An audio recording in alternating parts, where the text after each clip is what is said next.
Dogs. I'm David Hankins. I'm Paul Hankins. And welcome to On the Air with Power Squared, a weekly look behind what we hope will be everyone's favorite comic book, Power Squared. This week, no guests, it's just the two of us. And we thought we'd go back and revisit some questions we were asked on an AMAfeed back in July of 2018. Yeah. So, the website is dead now. Right. And but we thought we'd revisit. I was thinking it'd be kind of cool to do that again. Yeah. And then, they're dead. So. We're still here. So we thought we'd be kind of, we'll go back and look at the questions that were asked and answer them now with a 3 years later or 2.5 years later perspective. Yeah. Hopefully. All right. So and we're going to read them as they were written. What is the theme of your series, Power Squared? Do you have any insight into that? Well, wasn't it about alienation and belonging? Yeah. I looked at the answers from last time. I think those were the kind of the things we were going for. I mean, the boys are sort of feel alienated and they want to belong, and they've gone to try to find themselves at this new school. Yeah. And then they find that they have this thing that still alienates them. Yeah. So, anything else you want to add? Theme's always...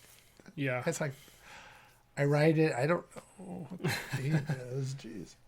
Okay. Obviously, keeping a presence at conventions is necessary for those in the independent field. But what other ways do you promote your work, and do you have any advice on this subject for any up-and-comers out there?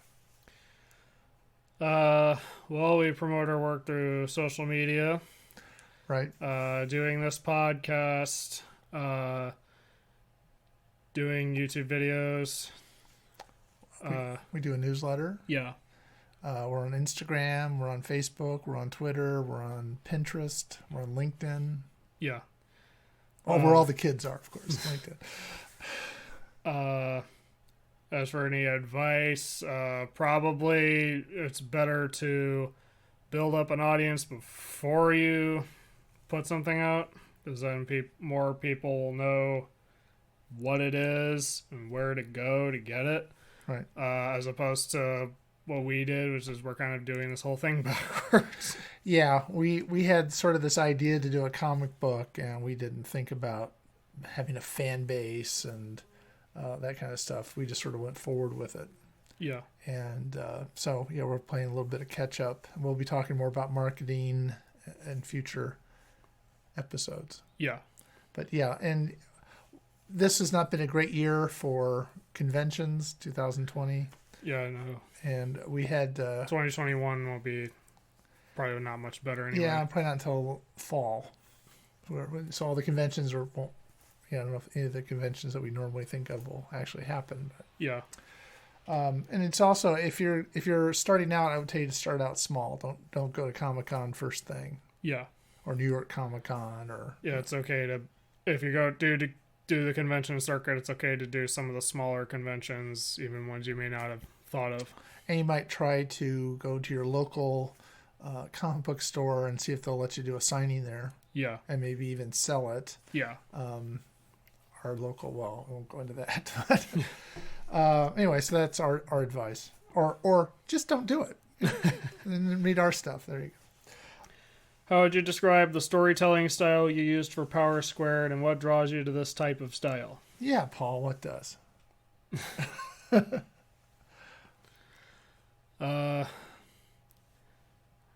don't know what to say with style of storytelling. Yeah. See,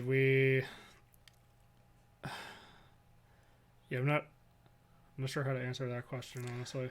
Well, yeah. I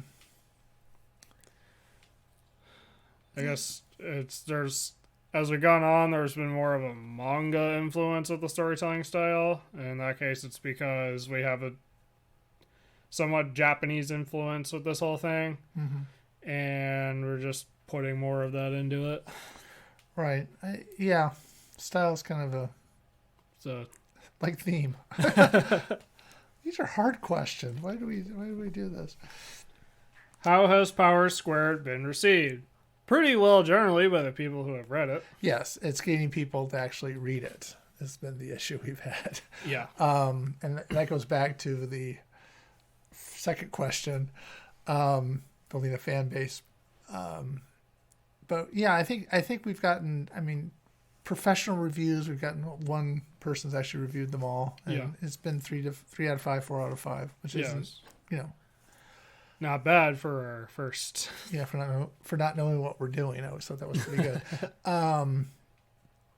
But we'd really like to have more people read it and react and actually talk about it besides us doing it. But I think the general issues people, unless they're totally lying to us, seem to like it. Yeah. What is the most unusual part of your job or something people can't believe you do?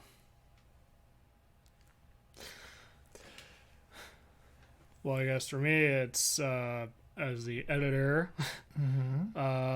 I not only edit the stories for, I guess, dialogue, but I also do all the editing of the videos and podcasts. Right. And you also, I write the newsletter and then you edit it.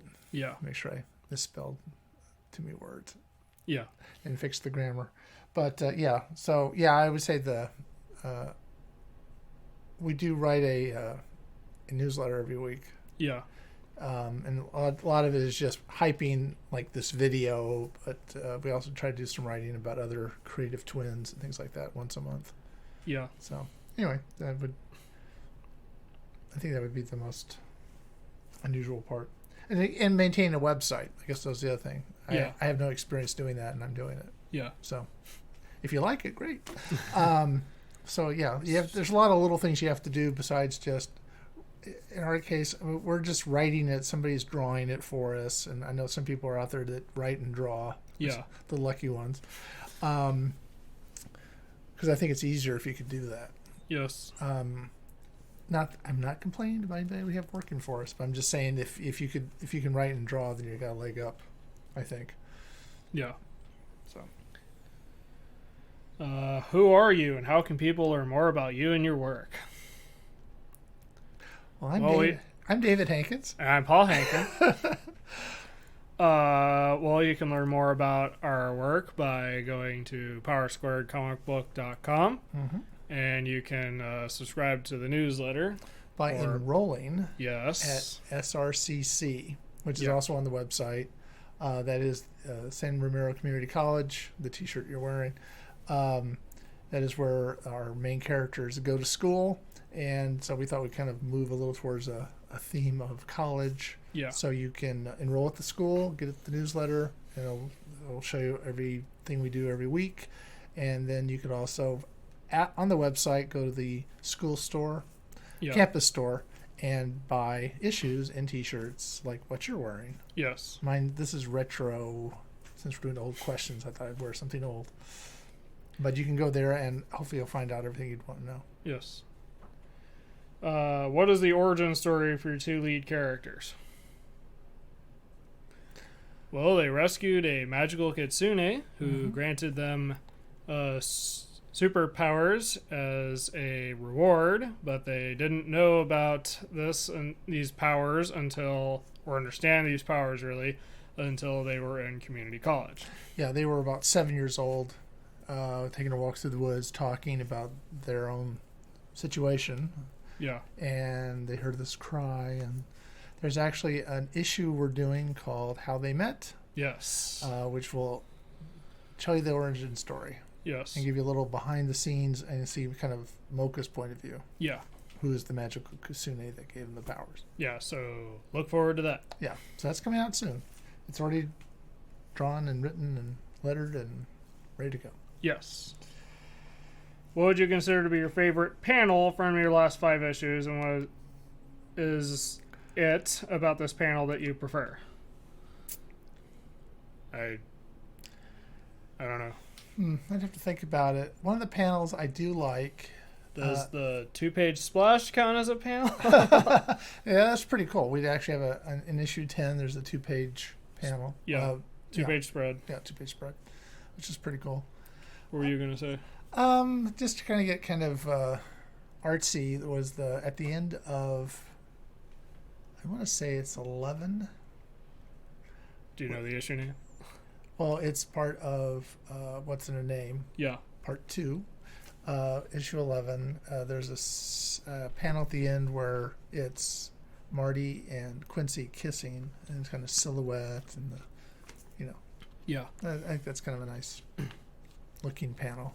But yeah, the 2-page spread's pretty cool. Yeah. What, in your opinion, is more important, the story or the art in a comic, and what are the reasons for your answer? It's less about the story versus the art, more about how the story and the art work together. Right.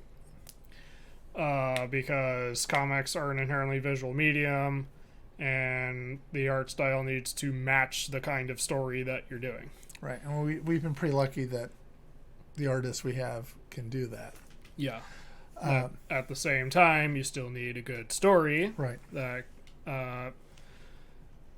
so it's best if one aspect doesn't carry the whole thing. Right. Okay, I agree. What was the most difficult thing about breaking into the comic book industry? I don't even know that we've broken in. Yeah, I always like to say we're kind of like that show on Netflix that you don't know is there, but it is there. You have to kind of find it. It's a tough. I would think getting attention is the hardest thing about it. Yeah. Getting people to notice that you're out there doing this. I'll say great work, and trying to get people to take notice of it. Yeah. And you have to do. People aren't going to just find you. Yeah, you have to. As we have learned. You have to put yourself out there in a way that doesn't annoy people. Right. In a way that isn't very pushy. Right. I mean, I think we're not too much in people's faces. No. But there are sometimes, I know I have some newsletters where it seems like I get a thing every day. Yeah, I wonder if they have like a team, depending on who it is. Maybe.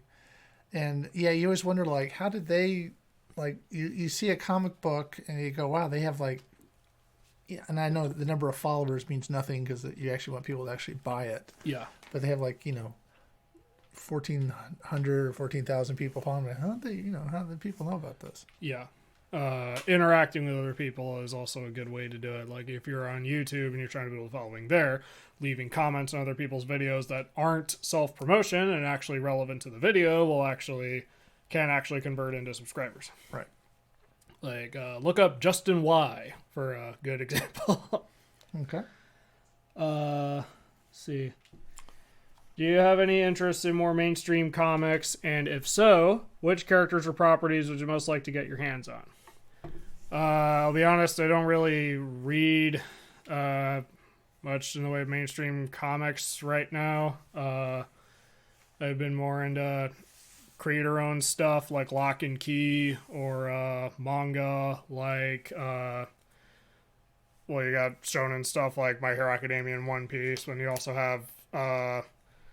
stuff like Way of the House Husband that I've really gotten into. But to answer the question specifically, yes, I'm still a fan of Deadpool.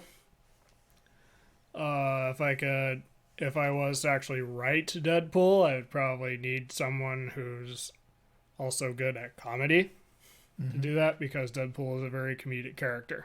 Right. Do you have a response? Well, yeah, it's kind of. I had read some Captain Marvel and Captain America stuff, and I really don't know what you could do with those beyond kind of what's already kind of been done. I guess I don't know. You would think somebody like I hate to say it, Batman seems to have a multitude of facets to him as far as or universes or whatever you want to call it. Yeah. You could probably fit one of those in. Yeah, I don't really have any sort of desire to, at this point, to try to get. I mean, that is where you're trying to get a job at Marvel or the DC, and we're just trying to get this going. But honestly, I think the best way to, if I was in charge of one of those, big name properties, I would probably do something more like a limited series that doesn't necessarily have to tie into the continuity of whatever's happening, because at this point, Marvel and DC's continuity, despite how many reboots they've done, can get kind of impenetrable with how much information there is. Yeah, and the other thing is you maybe don't want to take somebody that's like already has movies made about them, because people have they think of, Yeah. those in the sense of the movies they've seen. Maybe you want to pick somebody that's a Marvel or a DC character that's not been in the movies. Right. But as far as the actual comic, it probably helps that as I said, Batman and Deadpool happen to be very, very versatile characters. You could put them into pretty much any situation or any tone, and it would still make sense to some degree. Right, they're very versatile. Yeah. Yeah. Okay. What element of your work gives you the most personal satisfaction? I guess finishing it. Yeah, I like the process. I mean, in sort of it's nice that I get to work with you and your brother on it. But I do like kind of the going as much as we can have back and forth with the artist and the colorist about things. That's kind of, it's really cool to watch it come together. Yeah. And have a way of saying, oh, how about we do this differently or that differently? Yeah. Which I'm sure they'd love to hear. Especially if they're spending hours on the work. But we try not to do that too much. Yeah. And, but I like the whole kind of the creative process. I mean, the whole process of, writing it is kind of a solitary thing. Yeah. And then but then you get to sort of have sort of a give and take. Yeah. The collaboration part. That was the word I could not think of. The collaboration is interesting and can take what you're doing down a different direction that you may not have thought about before. Yeah, and a lot of times what I do like is that we'll write something, or I'll write something a certain way, and then the artist will say, oh, I got rid of that panel and I moved this here or that there, and a lot of times it makes it better. Yeah. So you have to be open to wanting to make it better. And if it's not your exact, or it's too wordy or something, we've learned a lot about the process doing it. Yeah. And sometimes it's I like watching it get better. I feel like I'm Tony Romo talking about football, getting better and better. But I kind of feel that way. It's really cool to make something better. Yeah. What methods do you use to draw your characters in Power Squared consistently? I think that's more of a Rachel question. Yes, and she's not here, so we're going to say, no, we're not going to answer for her. So, no comment. Right, so that's not, we're going to skip that one. How do you feel about the way Kickstarter is seemingly changing the game as far as self-publishing is concerned? Well, it does give you the ability to fund issues one at a time. It also allows you to, I guess, market each issue one at a time, because if you're going the Kickstarter route, you are pretty much going to have to do it one at a time, at least until you can find someone who can pick it up, unless you're lucky enough to just go to like IDW or Boom or Image and be like, here's my thing, and they take it. But Kickstarter does allow self-publishers to have more creative control. And there's some comics, like we interviewed the creators of G-Man. Yeah. And they're only right now available through Kickstarters. So if you miss their issue, you can't go back and get it. I guess on the next Kickstarter, I bet you can. But, some people use that as their way of, figuring out how big their audience is and all that. Yeah. People, and it helps if you're going to do a Kickstarter that you interact with other people, back other Kickstarters, things like that. Yeah. You can't just put one out there and hope people will find it again. Well, as for how it's seemingly changing the game, it is, even in COVID, Kickstarter can still be a lucrative avenue, depending on how well you do the marketing beforehand, of course. Mm-hmm. So I would say it's a good thing that self-publishers have a way to, again, gauge interest and sell things directly to people, but you still have to be careful. Yeah, and we did a Kickstarter Yes. 2019, so like a decade ago now. And it was it gave us a chance to get some stuff out earlier than some people got the issues early. Yeah. But it was a nice sort of kind of way of gauging how people, I guess, think about us, because it was really mostly family and friends that subscribed. Yeah. But we did pick up some other people along the way, and we've been able to build on those. I think Lucas kind of came through that method. Yeah. And so you can meet people and then help promote their work and support their work. It's kind of fun. Yeah. It's a nice little community if you can get it going. Yeah. How do you achieve that distinct look? Do you have any unusual tools in your arsenal? That's again more of a Rachel question, but as the closest I can get to that is we wanted something that was kind of a mixture of anime and Western art styles, thinking about shows like Megas XLR or Avatar: The Last Airbender. So with Rachel, we were able to finally achieve that look more closely. Yeah. What got you into writing/drawing comic books or graphic novels? Well, we'll skip the drawing part. Yes. As for the writing part, probably reading them and being inspired. Yeah, and the desire to actually do one. Yeah. If you don't have that spark of inspiration, that I can imagine it'd be really hard to think of. You have to think of something to write. Yeah. And think about how you can bring it to life. Yeah. The follow through is important. Yeah. Let's see. What process do you follow to create characters and their personalities? Well, some of them are based on people that we know. Yeah, or who at least loosely based on real people. Yeah. I mean, we're not. Yeah, but I mean, sort of Marty is a little bit based on you, and Eli is a little bit based on Trevor. They're not exact. I mean, they have some of your interests and some of your personality quirks, but they're not exactly you guys. Yeah. And you have to sort of kind of think about, I mean, a lot of times you have an idea for a character, then you have to figure out how to kind of work them in. Yeah. And kind of, it's part of, I guess, the writing process. I mean, I don't really think about the personality so much. They just sort of come out in the writing. Yeah. I think it's more like what kind of personality best fits the character that's going to do this kind of thing. Yeah.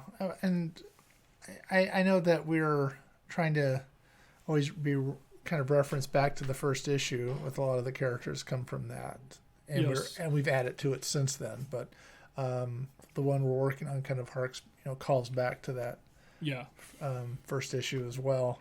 And it just sort of, you kind of, I guess it's your imagination. Kind of, what would they be like? So, I don't know how good of an answer that is. But, let's see. What tools do you rely on in your day-to-day work? Let's see. Microsoft Word, Discord for communication, email, Dropbox. Dropbox. You've used the script software. You mean Final Draft? Final Draft. Well, I wrote a script that we haven't done anything with yet, but I used Word for that. Oh, okay. I thought you were going to. Okay. Because I know Final Draft has certain templates in there for comic books. Yeah. But it's like image and, I mean, it's how they want to see their scripts, I guess. Yeah. And then our artists and letterers use their own programs. Yeah, which I have really no idea. Yeah. I just know Trevor uses, I want to say, Illustrator for the lettering. Right. Let's see. What inspired you to create and develop Power Squared? Why did you choose to write comics? Well, our answer for that is we wanted to do a comic about twins Okay. because Trevor and I noticed while growing up that there were a lot of like either comics or TV shows or sometimes movies, twins are usually used as side or gimmick characters. And when they are main characters, they're more often than not fraternal twins. So they can have like a boy and a girl. Right. We wanted to, and of course there are a lot of stereotypes. Right. So what we wanted to do was have a comic about have a story about identical twins that didn't rely too much on stereotypes. Right. And also showed that while twins have a lot of similarities, they also have plenty of their own differences. So they're also distinct people. You're not just one person. Yeah. Yeah. And so I think that was the idea was to, and the whole idea of having them have the power of telepathy was because people think twins can do that. Yeah, sure. And I got asked stuff like that all the time. Right. And then you get the, you were Paul and Trevor. Yeah. And I've repeated this story before, but I remember I was with one of you in the mall and someone was, hey, it's Paul and Trevor. And it was just one kid. Yeah. It's just sort of Sam and Eric from Lord of the Flies. Yeah. I was actually going to say that. Yeah. It's sort of, you're not a unit. Yeah. And I think that was part of the reason why the boys in the story are going someplace new is because they're trying to get away from being that unit. Everybody, as they grew up, everybody associate them with each other. And Yeah. This is a chance for them to go someplace, again, together, but try to become separate people. As for comic books, we decided to do that because it's a visual medium.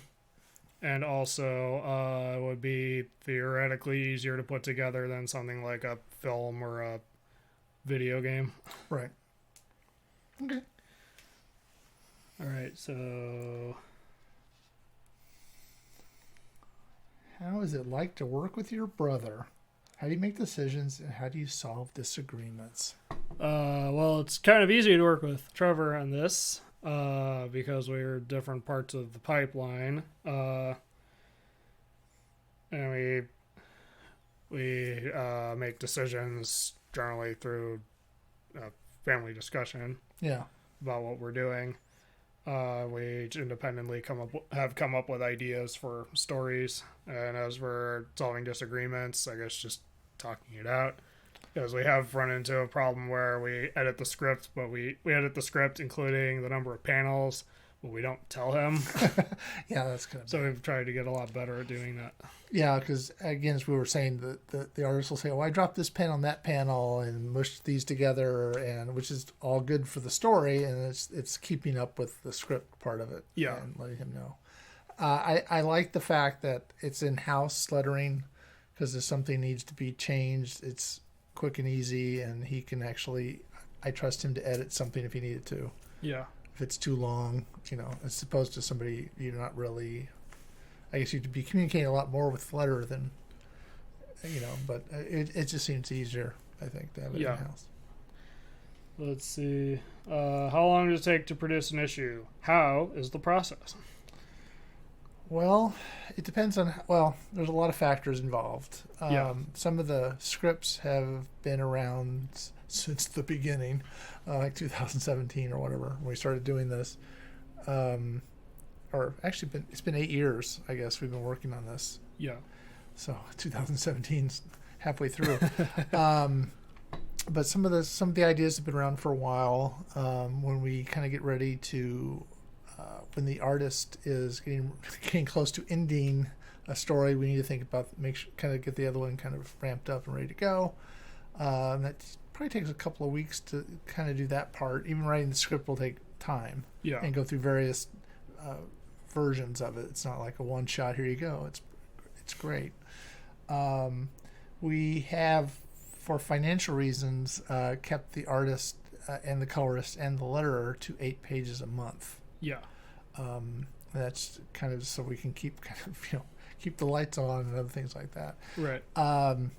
So usually it's the artist will do the 8 pages one month, the colorist will do those 8 pages the next month, and then Trevor will do his lettering the following month. Yeah. And so if it's 20 pages an issue and a cover. Yeah. So that's at least 3 months. Yeah. And then probably 4. Because I think sometimes the coloring and the lettering can kind of get done pretty close together. So it's 4 to 5 months an issue. Just the production of it. The process isn't that. As for how is the process, it's not that hard because we've figured it out. The simplest way to describe it is we prepare the script, send it to the artist. We do a back and forth on thumbnails, pencils, and inks, and then when that's done, send those off to the colorist and Through then Dropbox. Yeah, through Dropbox, and then when she's done with that, we send it to Trevor to letter. And everything, and the coloring and the lettering is all really kind of handled through Dropbox. Yeah. Let's see. What do you hope your readers will take away from Power Squared? Well, I think in a previous question we talked about how twins are similar but different people. Mm-hmm. And then I guess relatable characters. Yeah, you kind of hope that they'll come away from reading one issue to want to read the next one as well. So the idea is you're trying to keep the story moving forward, make it interesting, and hopefully people will go, what happens next? Yeah. We used to put out the whole story arc at one time. Now we're putting out issue by issue to try to hopefully build momentum from one to the next. But yeah, the idea, I'm hoping that people will come away with a better understanding of twins, also what they can see what stories can, we're not the superhero in the typical sense of a superhero. They don't change outfits. Voice doesn't get deeper, and they don't wear capes. Yeah. They're basically kind of dressed like they always are, and they just happen to have these capabilities they can do. We call them superpowers, but they're more like things they can do that other people can't.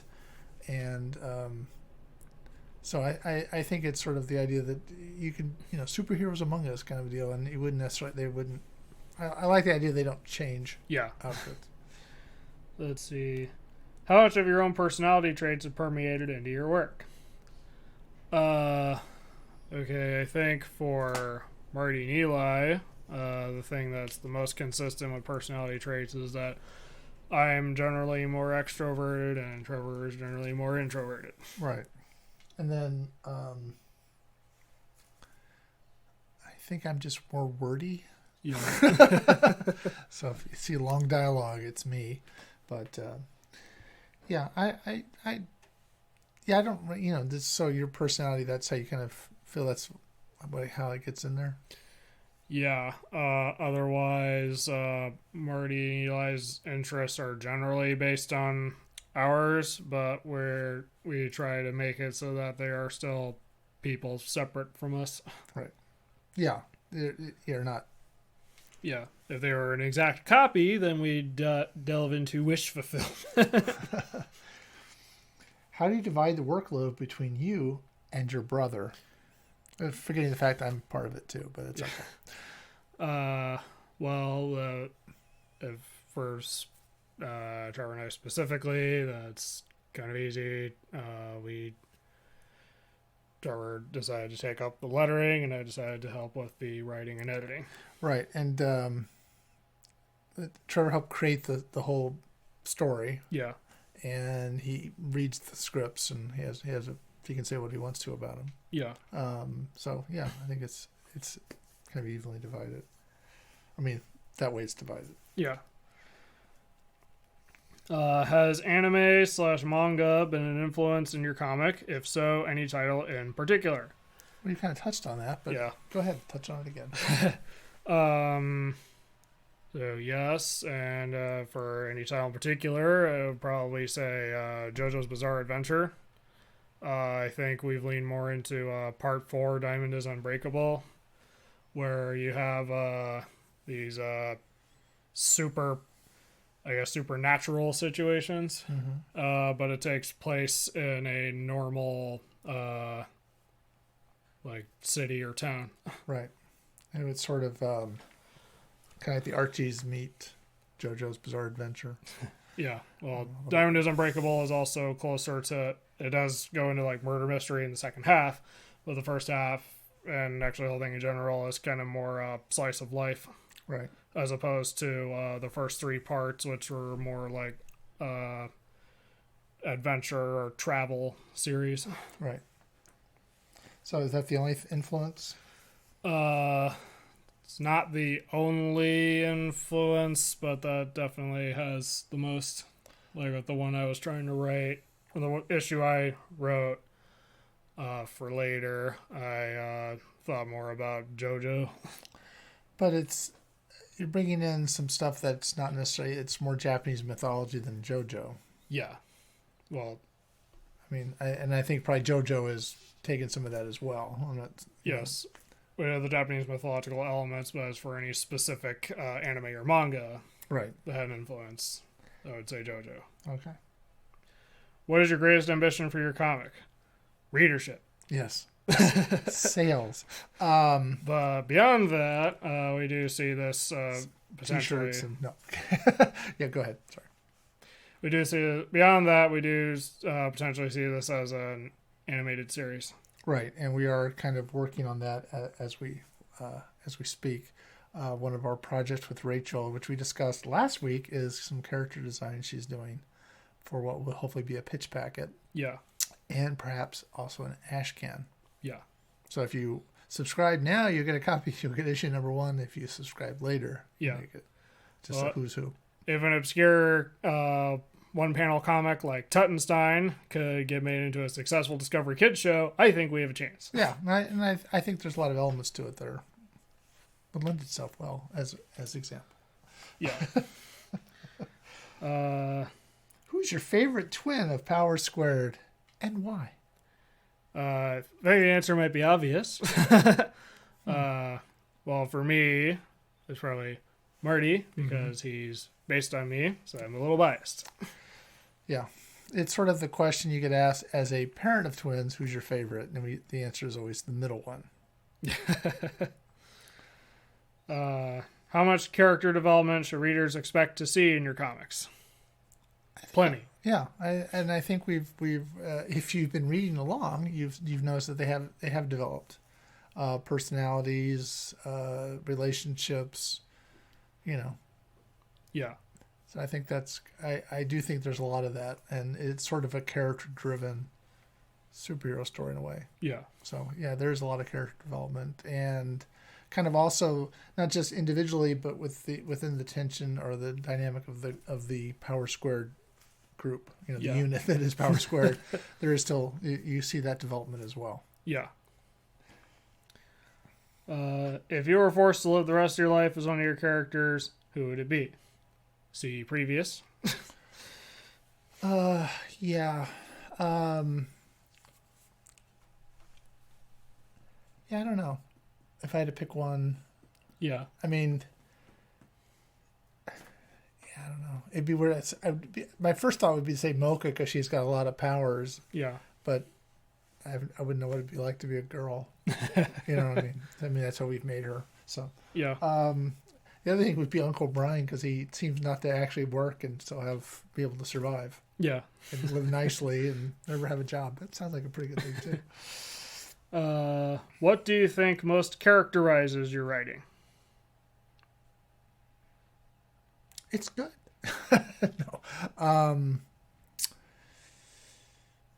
I think there's a lot. I think we've gotten better at it. There is more emphasis on action. Yeah. And less. There are some stories that are going to have dialogue and stuff. But there's more. We've kind of, I think, have more action in it now. Yeah. And I think it's developing. If there's a way of characterizing writing. Yeah. It's getting better. But anyway, no, how would you describe it? I guess, balancing story and action. Right. When I wrote my issue, I was trying to emphasize more of the action element of it, because I think even though we've made strides in that, Power Squared at its heart is more of an action story, and I wanted to help push that. Right. Okay. What would it take to have a Patreon or a print run? For Patreon, I think that would be, we've actually talked about that, but And if you want to send us money, feel free, but you have to do stuff for it. I was going to say we've talked about it, but I think we concluded it would be better to do that if we had more of a following that would be more sustainable, I guess. Yeah. We had to be in a more stable position where we know people would be willing to donate on a regular basis. In essence, fund it. Yeah. Yeah. In that case, if we did do a Patreon, it would be entirely about funding the comic and related projects. Right. And then to do a print run, Yeah. we don't have like hundreds printed at a time, but we do print them. Yeah. I guess in a mainstream print run sense, we'd have to get Diamond's interest. Yeah, and that's something that I guess we're trying to hope that we can get through Artith Merrick, who is one of the on-demand printers. They're trying to put together a anthology of some of their stories and have Diamond distribute it. And then that would open, I think, the door to us being distributed by Diamond on an individual basis. Yeah. And if that's the case, then we would have, we'd try to put out like 3 to 4 issues a year. Yeah. So we have a backlog, trust me. But that would be something that would I think facilitate that, is to have a distributor. As for why Diamond, even though they don't like being called a monopoly, they basically are. Right. Especially for we're not one of the majors. We're not Marvel or DC. I think because they're doing some of their own distribution now. Or they were trying to. They were trying to. You still have to go through Diamond, basically.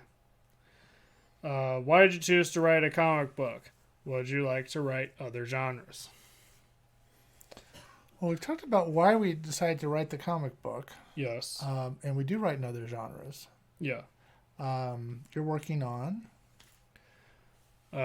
Outside of Power Squared, I'm working on a novel. I don't want to get too much into details yet because I'm on like the second draft. Right, but what genre is it?